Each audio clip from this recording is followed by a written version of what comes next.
everyone, and welcome to Bookish Babbles, the podcast where we reread our favorite books and chat about them. I'm your host, Alyson, and without further ado, let's get started.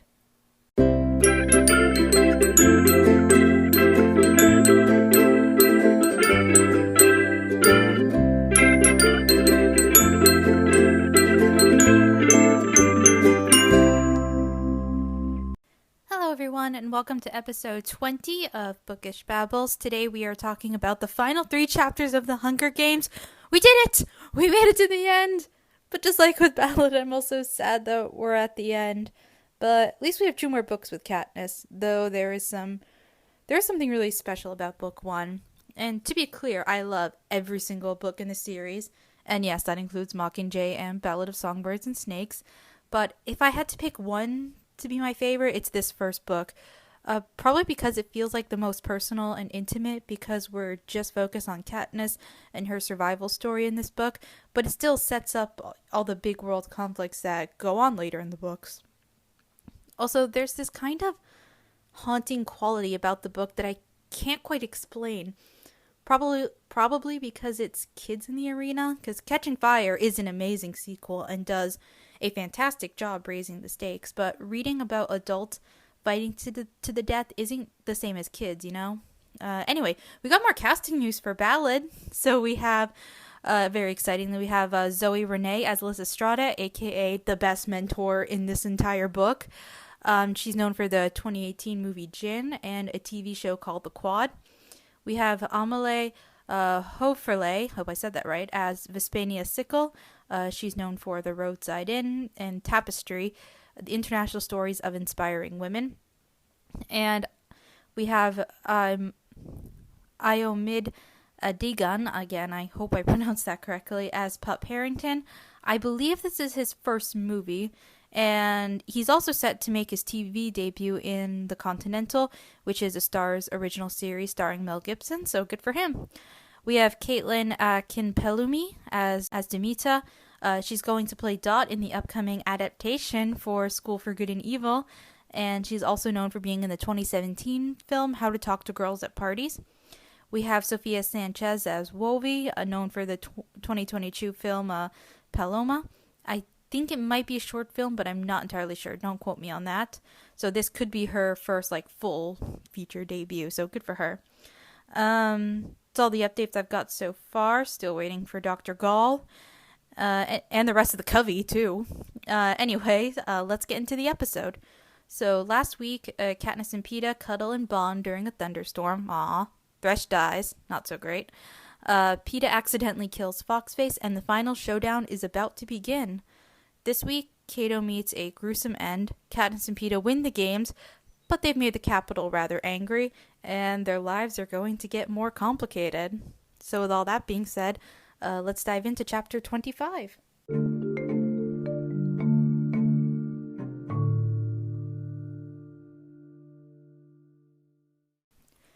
So this chapter picks up right where the last one left off. The surviving tributes are all running toward the cornucopia because they're being chased by mutations, because, of course, it's mutts. Dr. Gall's legacy lives on, I guess. According to Katniss, these mutts resemble huge wolves, but these wolves can stand up on their hind legs. Yeah, totally not creepy at all. And one of the wolves is waving at the others like a person would, so again, unsettling trying to picture that.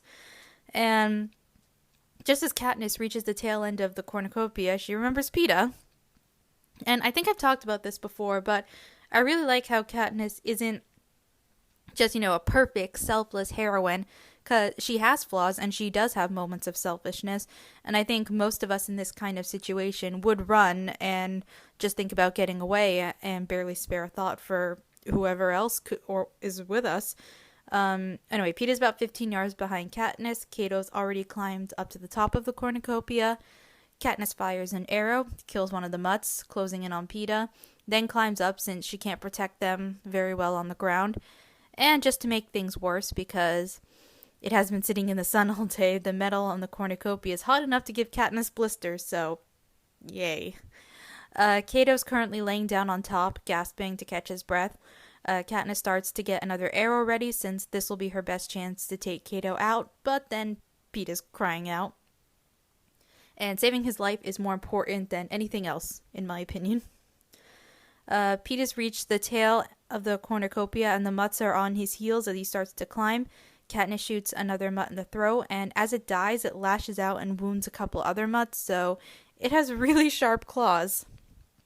And as Katniss helps pull Peeta up to safety, she checks on Cato. He's still doubled over and is currently more fixated on the mutts, which, understandable, they are currently the biggest threat. And he asks if they can climb. And I don't know, something about that moment, I feel like it's another small humanizing moment for Cato. It's kind of like that moment he has with Clove as she's dying. Because, as I've said before, the text built Cato up to be this huge threat. We see him as a large, trained killing machine. But in that moment, when he's asking, like, can they climb? I don't know, maybe you read that scene differently, but it feels so vulnerable.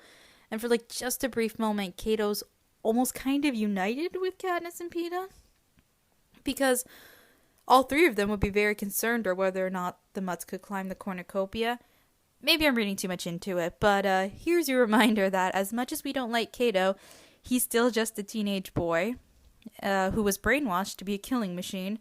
And in the end, he just dies, doesn't get to live his life. He just dies for the amusement of the Capitol. Anyway, that thought. The mutts are assembling. They stand on their back legs, giving them an eerily human quality, as Katniss puts it. Each of the mutts has a thick coat of fur, some of the fur straight, some curly, and they're all various shades of color. And they communicate with each other, making high-pitched yipping sounds. Again, totally not creepy at all. Then the mutts back up to make room, and one with blonde fur jumps high and lands just 10 feet below them. Hangs there for a moment, and Katniss gets a better look at it. And she notices that the mutt has pink lips and very human-like green eyes, and is wearing a collar with the number 1 on it. And yes, the mutt is Glimmer, the girl from District 1. Katniss naturally freaks out. She shrieks, and once she realizes this, and fires an arrow at the mutt despite, her dwindling supply and the mutt's already falling down. She looks around the rest of the pack and sees one that looks like Foxface, another one who looks like the boy from 9, and worst of all, there's a small one that looks like Rue. So yeah, all the mutts are designed to look like the dead tributes. And I have no words except, what the fuck, game makers? Like, this is a whole new level of sadistic and evil, and it's just an unnecessary level of torture for the tributes. Excuse me. In the movie, they're just generic giant hounds that go after them, which, mind you, is still pretty scary. I remember the whole theater, jumping when the first one was revealed, and jump scares get me every time, no matter how many times I see a movie. But what they do in the book just adds a whole nother level of psychological torture, and I also think it's a good reminder of just how evil the Capitol really is, because like I've said in previous episodes, all throughout part 1, we kind of get caught up in the glamour of the Capitol. Katniss describes all the amazing food she gets to eat. She wears amazing outfits at the events. Crowds cheer for her. Basically, she gets the royal treatment, and it almost lures us into a false sense of security. And just like the Avoxes, these mutts are a wake-up call. And to make this whole thing even worse, as Katniss points out, it's possible that these mutts have been given the tributes' memories and worries that they've been programmed specifically to hate the living tributes, especially since some of them are responsible for their murders. And I don't think we ever get that question directly answered. So now the mutts are trying a new strategy. They are now using their powerful legs to launch themselves at them. One is just inches away from Katniss before it falls back on the ground. Peeta, however, is not so lucky. One of the mutts gets a hold of one of his legs and starts to drag him over the side. Katniss is able to keep a hold of them and manages to keep both of them hanging on the cornucopia. Peeta then manages to kill the mutt, and Katniss pulls him back up. Luckily, Cato isn't on his feet yet, but he'll soon recover enough strength to come after them. Katniss takes out another mutt, one who looks like Thresh. And just as Katniss is ready to turn around and face Cato, Peeta's yanked from her side, and Cato has him trapped in a headlock. Katniss loads one of her last 2 arrows and searches for a place to hit him. He's wearing some kind of armor that he must have gotten from the Capitol when they all got their bags from the feast. But they didn't give him a face guard. Unfortunately, there's also a flaw in Katniss's idea. Cato's close enough to the edge where if Katniss hits him, he'll take Peeta down over the edge with him. So now they're at a standstill since Cato knows that if he does kill Peeta right then and there, Katniss will shoot him. But then we soon realize that Cato's plan is to basically suffocate Peeta and then use his body as a weapon against Katniss. But then Peeta, continuing to be brilliant even when getting the life choked out of him, uses the blood coming out of his leg to draw an X on the back of Cato's hand. Katniss fires her arrow and Cato realizes a second too late what's happening. He reflexively lets go of Peeta, who then slams back against him. For just a moment, it looks like both of them are going to go tumbling over the edge, but luckily Katniss catches Peeta just in time. Whew, thank goodness. The 2 of them hold each other, waiting for the cannon to fire, but the game makers won't let that happen because this is the grand finale and the audience will want a show. It doesn't help that Cato's body armor is helping him prolong his life, and at one point he even gets close to climbing back onto the cornucopia, but is ultimately overpowered by the mutts. Then an hour passes before the mutts drag Cato inside the cornucopia, but he still doesn't die. Meanwhile, Peeta's leg is now bleeding as badly as ever, and since all their supplies are still down by the lake, Katniss has to take her shirt off from under her jacket and use it to wrap his leg, and has to force him to stay awake for fear that if he does, he'll die. And this is something I always forget about when I go for a while without reading the book, and is that during this whole fiasco, Peeta was really close to dying. Sure, the movie, his leg was a little messed up, but he wasn't bleeding out the way he is in the book. And anyway, just to make everything worse, they have to huddle together as they listen to Cato fighting the mutts for hours. And I know the people in the Capitol are brainwashed and, into the Hunger Games and all that, but are they really into what's happening to Cato right now? Like, it's a teenage boy being mauled at for hours and just being slowly tortured as he's dying. So what's the point of that? Where's the entertainment value in that? I don't understand it.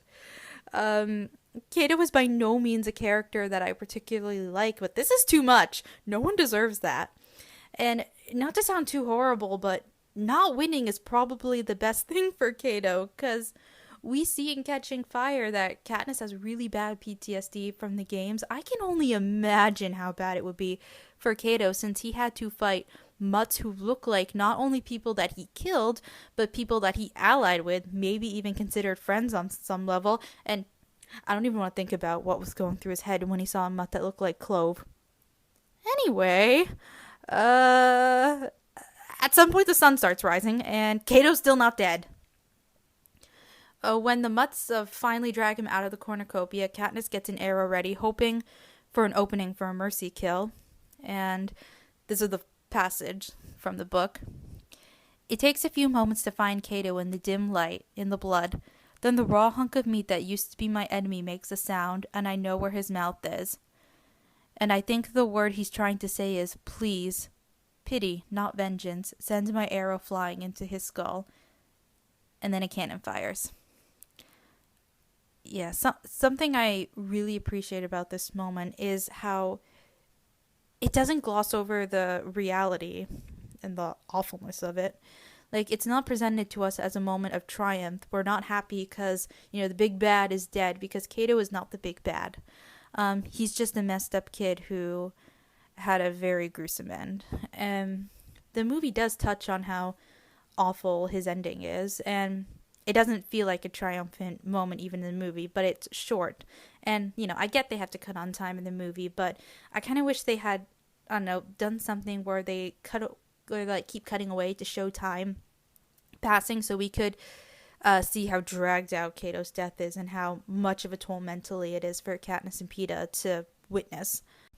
Anyway, Katniss and Peeta wait, but Nothing's happening. No trumpet sound. No one's announcing them as victors. Something is obviously very wrong. But they make their way down to the lake to move away from the body, wondering if that's what they're supposed to do. A hovercraft comes to take Cato's body, but still nothing else happens. Then Claudius makes another announcement, telling them that the rule change has been revoked, so now there can only be one winner. And then truth hits them and us, the readers. The game makers never intended for both of them to win. It was all a big manipulation to make sure there was a big dramatic showdown because, what's more epic and dramatic than the two star-crossed lovers having to decide which one of them will live and which one will die. Peeta pulls a knife from his belt and Katniss aims her arrow at his heart, obviously expecting him to attack. Peeta is completely unfazed by the arrow pointed at him and throws the knife into the lake. Katniss drops her weapon and her face is burning with shame. Peeta tells her to do it. So, since there's only a few pages left of the chapter, there's nothing else I can really do except read them, because this is one of the most important scenes in the whole series, and it completely changes the course of Panem's history. So I'm going to start on page 343 when Peeta says, "Do it." Peeta limps toward me and thrusts the weapon back in my hand. "I can't," I say. "I won't." "Do it, before they send those mutts back or something. I don't want to die like Cato," he says. "Then you shoot me," I say furiously, shoving the weapon back at him. "You shoot me and go home and live with it." And as I say it, I know death right here, right now, will be the easier of the two. "You know I can't," Peeta says, discarding the weapon. "Fine, I'll go first anyway." He leans down and rips the bandage off his leg, eliminating the final barrier between his blood and the earth. "No, you can't kill yourself," I say. I'm on my knees, desperately plastering the bandage back onto his wound. "Katniss," he says, "it's what I want." "You're not leaving me here alone," I say. "Because if he dies, I'll never go home. Not really. I'll spend the rest of my life in this arena trying to think my way out." "Listen," he says, pulling me to my feet. "We both know they have to have a victor. It can only be one of us. Please take it for me." As he goes on about how he loves me, what life would be without me, I've stopped listening, because his previous words are trapped in my head, thrashing desperately around. We both know they have to have a victor. Yes, they have to have a victor. Without a victor, the whole thing would blow up in the game makers' faces. They'd have failed the Capitol, might possibly even be executed, slowly and painfully, while the cameras broadcast it to every screen in the country. If Peeta and I were both to die, or they thought we were... My fingers fumble with the pouch on my belt, freeing it. Peeta sees it and his hand claps my wrist. "No, I won't let you. Trust me," I whisper. I hold my gaze for a long moment and he lets me go. I loosen the top of the pouch and pour a few spoonfuls of berries into his palm. Then I fill my own. On the count of 3, Peeta leans down and kisses me once, very gently. "The count of 3, he says. We stand, our backs pressed together, our empty hands locked tight. "Hold them out. I want everyone to see," he says. I spread out my fingers and the dark berries glisten in the sun. I give Peeta's hand one last squeeze as a signal, as a goodbye, and we begin counting. 1, maybe I'm wrong. 2, maybe they don't care if we both die. 3, it's too late to change my mind. I lift my hand to my mouth, taking one last look at the world. The berries have just passed my lips when the trumpets begin to blare.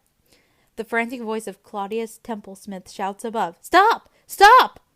Ladies and gentlemen, I am pleased to present the victors of the 74th Hunger Games, Katniss Everdeen and Peeta Mellark. I give you the tributes of District 12.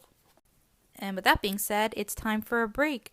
When we get back, we'll talk about Chapter 26. Hey guys, it's Alyson from a different point in time, and I'm here to give you another random recommendation. So... decided to recommend another musical because why not? I can. One of my favorite Disney movies is The Hunchback of Notre Dame. If you haven't watched it, go watch it. And has beautiful animation, great story, and one of the best Disney soundtracks ever. And naturally, there's also a stage adaptation that never quite made it to Broadway, but it's a show that I really want to see live. It's a little bit darker. It's like, because the book's like super dark, and the Disney movie's not quite as dark, so this stage musical falls somewhere in between those two things and has some new original songs from the movie, and it's one of the shows I really want to see live, or I really want to be in the ensemble for, and the score is just so gorgeous. So if you haven't listened to The Hunchback of Notre Dame, go do that now. It's one of the best things ever. So nothing more to say than that. So with that being said, let's get back to the episode.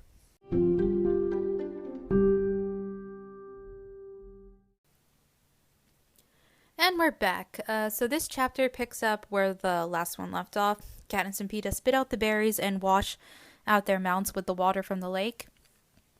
Then the hovercraft materializes and picks them both up. The minute they get on, Peeta collapses unconscious. Doctors pick him up and immediately start operating on him. Once again, reminding everyone how close Peeta was to dying in that moment, before the hovercraft got them.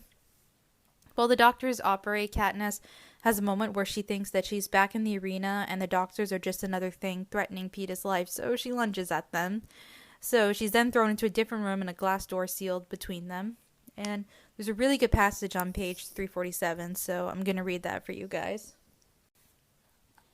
It's like being home again when they bring in the hopelessly mangled person from the mine explosion, or the woman in her third day of labor, or the famished child struggling against pneumonia, and my mother and Prim. They wear the same look on their faces. Now is the time to run away to the woods, to hide in the trees until the patient is long gone, and another part of the seam. The hammers make the coffin. But I'm held here both by the hovercraft walls and the same force that holds the loved ones of the dying. How often I've seen them, ringed around our kitchen table and thought, why don't they leave? Why do they stay and watch? And now I know. It's because you have no choice. And that's how I know Katniss really does love Peeta, and not even, and it doesn't even, and I don't even mean that quite in a romantic way yet. She just really loves and cares for him as a person. And I think it's beautiful. Anyway, then Katniss gets a glimpse of herself in the glass reflection. Then Katniss gets a glimpse of herself in the glass reflection and at first doesn't recognize herself. As the hovercraft lands in the capital, Pete is taken away for more operations, and soon someone comes and knocks Katniss out with a needle. When she wakes up, she's strapped by the waist to a bed, and she's got a bunch of tubes sticking out of her right arm. But on the bright side, the hearing in her left ear is back. And just as Katniss is about to start panicking because she's trapped in the bed, Lavinia comes in with a tray. Lavinia, for anyone who needs a reminder, being the red-headed Avox girl. Her name's not revealed until Mockingjay, but it's easier to just call her that instead of constantly saying redhead Avox girl. Anyway, Katniss can't ask too many questions since she's being monitored, but she does ask if Peeta made it, and the least suspicious question that she has. And he did, because of course he did. The Capitol's technology is amazing. It's just too bad they won't share it with the rest of the country. Anyway, Lavinia leaves. Katniss eats broth and applesauce and she can barely even stomach that because being in the arena shrunk her stomach. I guess being in a high-stakes death arena where you don't regularly eat all the nutritious food your body needs will do that for you. Huh, who'd have thunk it? Anyway, we then learn that there's always a few days between the victor leaving the arena and the closing ceremonies. One, to give the stylist time to put the victor's outfits together, and more importantly, to patch up the victor and make them look like a perfectly polished person. They're even kind enough to heal all of Katniss's scars. So there's no physical evidence of all the shit that she went through in the arena, because can't let the citizens see the reality that the victors go through. Oh no, just gonna gloss over it instead. Anyway, no time to dwell on that. Katniss drifts in and out of consciousness multiple times. Basically, anytime she tries to get up, was knocked out. She registers the scars being gone and Lavinia not making another appearance, and she also thinks that she hears someone yelling. Spoiler alert, it's Haymitch, but we'll soon learn why. Eventually, Katniss wakes up, and she's not strapped down, there are no tubes in her, and she's finally free to move around.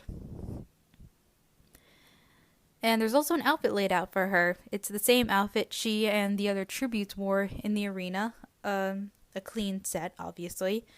And I guess for dramatic purposes, the game makers want her to greet her team in the same outfit as they last saw her in, but there's a definite level of cruelty making her wear the same outfit she wore during some of the most traumatic days of her life. Anyway, so Katniss gets dressed and leaves the room, and there she finds Effie, Haymitch, and Cinna waiting to greet her. And Katniss runs into Haymitch's arm first, and he tells her, "Nice job, sweetheart." And there isn't even a little bit of sarcasm, so aww. Peeta and Portia are absent since the game makers want Katniss and Peeta's reunion to be aired live during the ceremony. Because, gotta be dramatic as possible, I guess.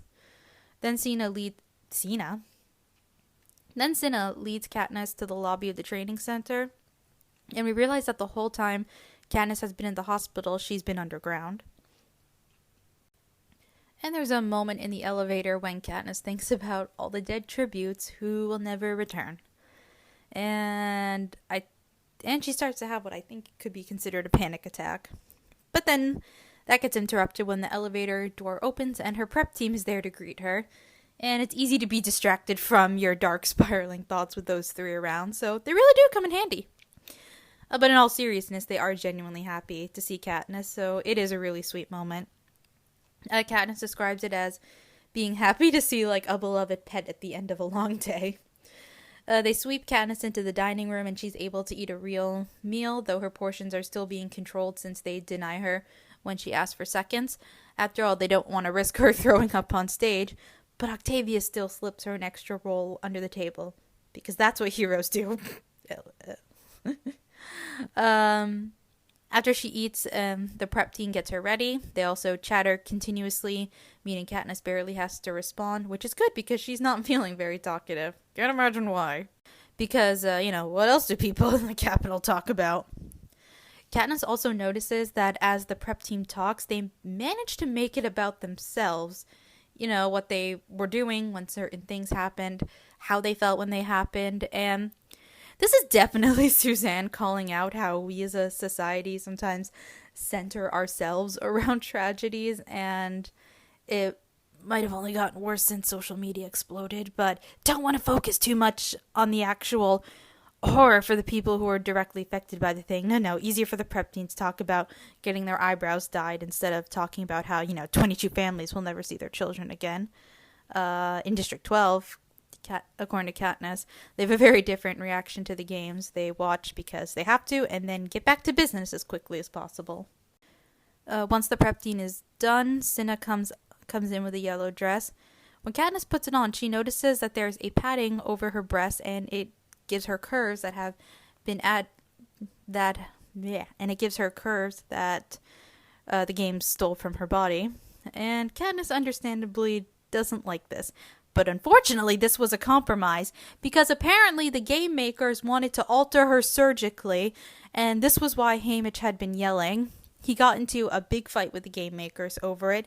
Thank you, Haymitch, for being the best mentor ever, because the idea of them altering Katniss like that is just horrifying on so many levels. One, because they were going to do it without her permission while she was slipping in and out of consciousness. And knowing what we learned from Finnick about how certain desirable victors are essentially sold into prostitution for the capital elite, this just feels so gross. And, just adding curves to make a 16-year-old girl look more sexy or whatever. I feel gross just thinking about it. Ugh. And again, probably also to help cover up just how much weight Katniss has lost in the arena. Because again, gotta make sure the Capitol citizens aren't able to confront the realities of the Hunger Games. But the dress is amazing, at least, because of course it is. Cinna designed it. It shimmers and gives off the illusion of candlelight, and Katniss describes the way that they dress her and put on her makeup and do her hair. They make her look like a young girl, innocent and completely harmless. And she senses there's some kind of calculated motive behind this look, but she can't quite piece together what it is yet. Katniss is then led under the stage in a poorly lit area. She's standing on a metal platform that will raise her onto the stage. Then Haymitch shows up and requests a hug, which seems like an odd request, but Katniss obliges. And as soon as they hug, Haymitch starts whispering in her ear. He tells her that she's in trouble. the Capitol is furious with her for the trick she pulled with the berries, because if there's one thing that the Capitol can't handle, it's being shown up. You could say they're a bunch of sensitive snowflakes. Anyway, so right now, her only defense was that she was so madly in love with Peeta that she wasn't responsible for her actions. And then when Katniss asked Haymitch if he told Peeta the same thing, he says, "I don't have to. He's already there." But before she can wrap her head around those words, time for places. And we're almost at the end of the chapter, so instead of just, recapping everything, I'm going to read you guys the last couple of pages since, Katniss explains it better than I do, so you get that.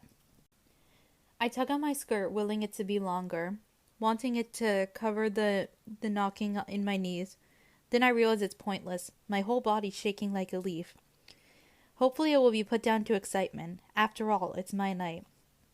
The damp, moldy smell beneath the stage threatens to choke me. A cold, clammy sweat breaks out on my skin, and I can't rid myself of the feeling that the boards above my head are about to collapse, to bury me alive under the rubble. When I left the arena, when the trumpets played, I was supposed to be safe, from then on, for the rest of my life. But if what Haymitch says is true, and he's got no reason to lie, I've never been in such a dangerous place in my life. It's so much worse than being hunted in the arena. There I could only die. End of story.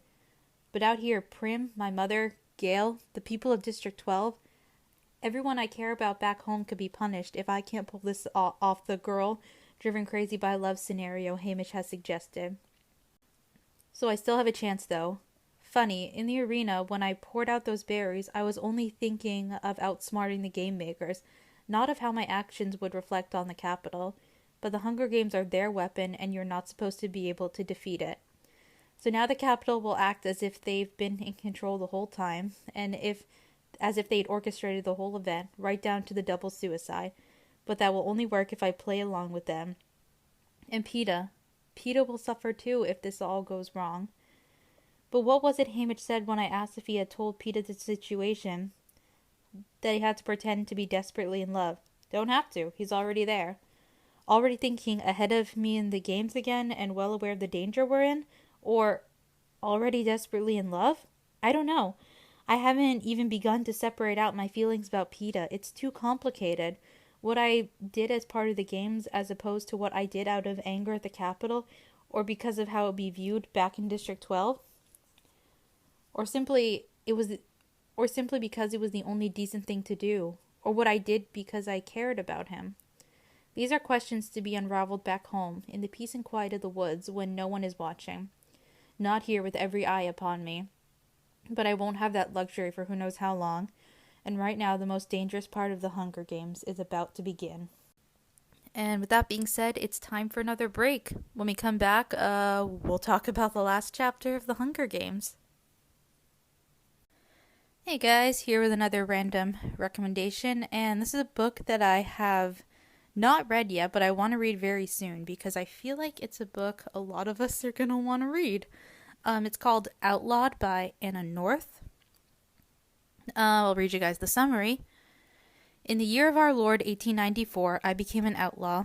The day of her wedding, 17-year-old Ada's life looks good. She loves her husband and she loves working as an apprentice to her mother, a respected midwife. But after a year of marriage and no pregnancy, in a town where barren women are routinely hanged as witches, her survival depends on leaving behind everything she knows. She joins up with a notorious hole-in-the-wall gang, a band of outlaws led by a preacher-turned-robber known to all as the Kid. Charismatic, grandiose, and mercurial, the Kid is determined to create a safe haven for outcast women. But to make this dream a reality, the gang hatches a treacherous plan that maketh them all killed, and Ada must decide whether she's willing to risk her life for the possibility of a new kind of future for them all. Featuring an irresistible, no-nonsense, courageous, and determined heroine, Outlawed dusts off the myth of the Old West and reignites the glimmering promise of the frontier with an entirely new set of feminist stakes. Anna North has crafted a pulse-racing, page-turning saga about the search for hope in the wake of death and for the truth in a climate of small-mindedness and fear. So, yeah, Sounds really good. I don't read very many westerns. This sounds like one western I would like, and I think anyone who enjoys camping should read this book as well. And if you are looking for a place to go camping, especially out of state, I'll put a resource in the show notes for you guys. So yeah, Outlawed by Anna North. Go check it out. I know I will very soon. Right now I'm reading, what am I reading right now? I did start reading Sorcery of Thorns, and I want to finish that first before I move on to that book. But anyway, back to the episode.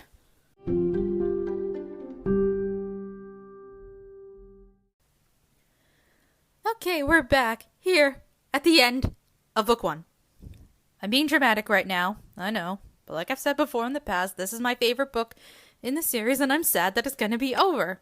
Anyway, let's do this! So this chapter opens with the whole team being brought out on stage. First, the prep teams, who are just beyond delighted and completely soaking up the spotlight. And they're very likely completely clueless to the danger that is currently surrounding them in that moment because of Katniss and Peeta. Then Effie's brought on stage, just like the prep team. She's also soaking everything up because she has been waiting for this moment her whole life. But she's a bit more aware than the prep team that Katniss is in some kind of trouble. Portia and Cinna receive big applause since they were obviously a big hit with the outfits they debuted. And now Katniss understands Cinna's choice for her outfit. She needs to look as young and innocent as possible in order to help her sell the idea that she was, a young girl out of her mind in love. Haymitch gets an applause that lasts 5 minutes because not only is this the first time he's managed to bring home a victor for District 12, this is the first time that 2 victors get to go home. So, big historical moment. Katniss also wonders what would have happened if Haymitch didn't tip her off about the Capitol being angry with her and having to keep up the madly in love act. Would she flaunt how clever she was with the berries, making everything worse without realizing it? Who knows, but I'm going to do another reading for you guys. So it's going to start on the bottom of page 360. Blinding lights. The deafening roar rattles the metal under my feet. Then there's Peeta, just a few yards away. He looks so clean and healthy and beautiful. I can hardly recognize him. But his smile is the same, whether in mud or in the Capitol. His smile is the same, whether in mud or in the Capitol, and when I see it, I take about 3 steps and fling myself into his arms. He staggers back, almost losing his balance, and that's when I realize the slim metal contraption in his hand is some kind of cane. He rights himself, and we just cling to each other while the audience goes insane. He's kissing me, and all the time I'm thinking, do you know? Do you know how much danger we're in? After about 10 minutes of this, Caesar Flickerman taps on his shoulder to continue the show, and Peeta just pushes him aside without even glancing at him. The audience goes berserk. Whether he knows it or not, Peeta is, as usual, playing the crowd exactly right. Eventually, Haymitch interrupts them and leads them over to the victor's chair. This year, it's a red love seat. Aww. And I got another junk mail. And the 2 of them are cuddling, looking adorable, and the audience is no doubt loving it. I know I would. And I am. Despite that I know what's really going on. Whoops. Caesar makes a few more jokes, and then it's showtime. Basically, they have to watch a 3-hour recap of the games, all the clips edited together like a movie to tell a story. This is probably another reason that there's like a 3-day gap between this night and when the victor leaves the arena, to give the poor editors that are hired time to condense everything and choose which clips will go into the recap and what kind of story will be told that year. Because, if you want to have a successful reality show, gotta have a good story. This year, for the first time, they get to tell a love story. Aww. Too bad that their lives are still on the line. But anyway, Katniss and Peeta now get to watch the highlights of all the times they almost died. But at least all the footage being shown kind of helps support the whole crazy in love act that Katniss needs to do. The first half an hour focuses on like all the pre-arena events. There's even upbeat music playing in the background, which just feels so wrong when you remember that almost everyone on screen is dead. Then there's detailed coverage of the bloodbath, which has to be horrifying to watch, and it cuts between shots of the deaths and shots of Katniss and Peeta. And Peeta being the one who's really carrying the romance, surprise, surprise, which, by the way, quick side note, I really do appreciate, I think, like, the first time I read this book, it was the first time I read any kind of story where it was the guy who was being, the softer, more romantic one, which is refreshing from all the brooding bad boys that I felt like I kept seeing all the time in the 2000s. And just proves that gender roles are stupid and meaningless. People should just be able to express themselves in whatever feels natural for them. Anyway, now Katniss gets to see what the audience saw. Peeta did mislead the careers. He had stayed up all night when they were sleeping under the Jacker tree, and he fought off Cato to protect her, and even says her name in his sleep while he's hiding in all the mud. Katniss thinks that she seems heartless by comparison until she goes looking for Rue, and the filmmakers decide to replay her death in full. They do cut out the part where Katniss covers her in flowers. Too rebellious, I guess. Anyway, things pick up for Katniss once the rule change is announced, and she calls out Peeta's name, and then finding him, nursing him back to health, risking her life at the feast, all that good stuff. And one thing that isn't mentioned is Thresh and Cato's fight in the storm. But I guess it's not that important to the story. Or Katniss just blocked the moment out because, she really liked Thresh and didn't want to remember it, which I can understand. Anyway, what we do know is that Katniss got to witness Cato's death again, but in more gruesome detail. Yay! And Katniss kind of detaches herself from the whole thing a bit, feeling like she's watching things happen to other people rather than, something that she was a part of. Which I don't blame her. I can't even imagine what that must be like. And then comes the moment with the berries, and the filmmakers continue to be helpful by not ending with the moment of their victory, but with the moment when Katniss is behind the glass, pounding on it and calling out Peeta's name as he's being operated on, and it's her best moment to support the whole crazy in love act. Then once the movie's done, the anthem plays again, and President Snow comes out, followed by a little girl who I headcanon is his granddaughter. Anyway, the little girl is carrying a cushion with a crown on it. There's a moment of confusion, but then Snow snaps it in half. First, Snow puts a crown on Peeta's head and manages to smile. But for Katniss, it's a bit of a different story. In the book, it says, "He's still smiling when he settles the second on my head, but his eyes, just inches from mine, are as unforgiving as a snake's. That's when I know that even though both of us would have eaten the berries, I am to blame for having the idea. I'm the instigator. I'm the one to be punished." So yeah, old Corio's upset. I don't think he likes being reminded of Lucy Gray, girl from District 12, winning the games in a controversial way. Not to mention, when she sang Rue to death, she was singing a song that Lucy Gray had sung. So yeah, Corio's starting to feel threatened. And I will be calling him Corio and Snow interchangeably during this whole read-along because there's something satisfying about calling one of the worst people ever by his childhood nickname, because if anyone needs to be humbled, it's him. Anyway, then Peeta and Katniss are whisked away to the President Mansion for the victory banquet, where they have very little time to eat since they are greeted by seemingly an endless line of officials wanting to take their pictures, thanking sponsors, yada yada yada. The one thing Katniss never does is let go of Peeta's hand, which, And as the first hint of dawn approaches, they are then taken to the training center. Katniss hopes for a moment alone with Peeta, but Haymitch immediately separates them and sends them off to bed. Also, Katniss finds her door locked at one point, totally not suspicious, but we can't dwell on that. Time for the final interview. Katniss and Peeta cuddle up on the love seat again, and it's a little more of a private, intimate setting since there isn't a big audience like they did on the interview night the night before the games. And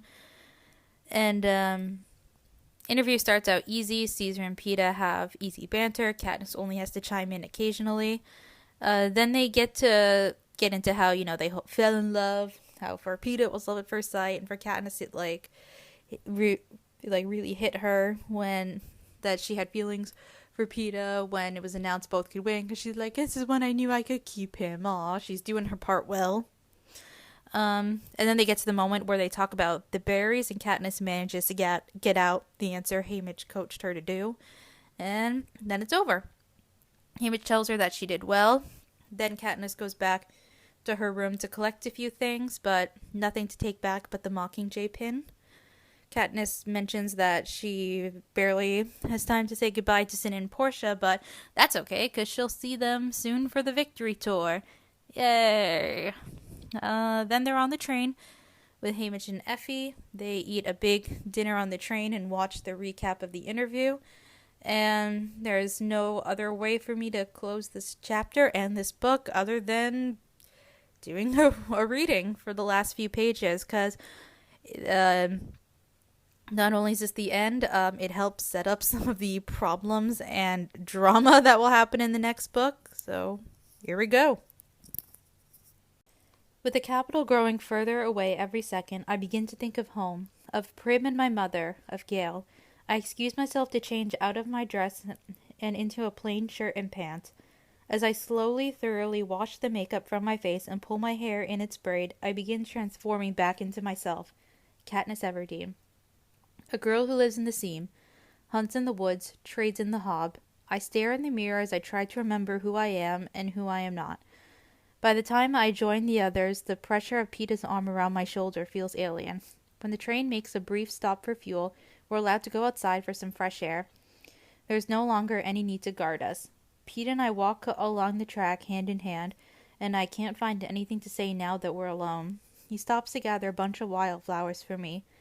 When he presents them, I work hard to look pleased, because he can't know that the pink and white flowers are the tops of wild onions, and only remind me of the hours I've spent gathering them with Gale. Gale. The idea of seeing Gale in a matter of hours makes my stomach churn. But why? I can't quite frame it in my mind. I only know that I feel like I've been lying to someone who trusts me, or more accurately, to Chew people. I've been getting away with it up to this point because of the games, but there will be no games to hide behind back home. What's wrong? Peta asks. Nothing, I say. We continue walking past the end of the train, out where even I'm fairly sure there are no cameras hidden in the scrubby bushes along the track. Still, no words come. Haymitch startles me when he lays a hand on my back. Even now, in the middle of nowhere, he keeps his voice down.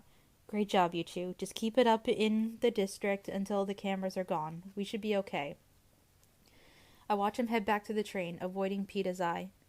What's he mean? Peta asks me. It's the capital. They didn't like our stunt with the berries, I blurt out. What? What are you talking about? He says. It seemed too rebellious, so Haymitch has been coaching me through the last few days, so I didn't make it worse, I say.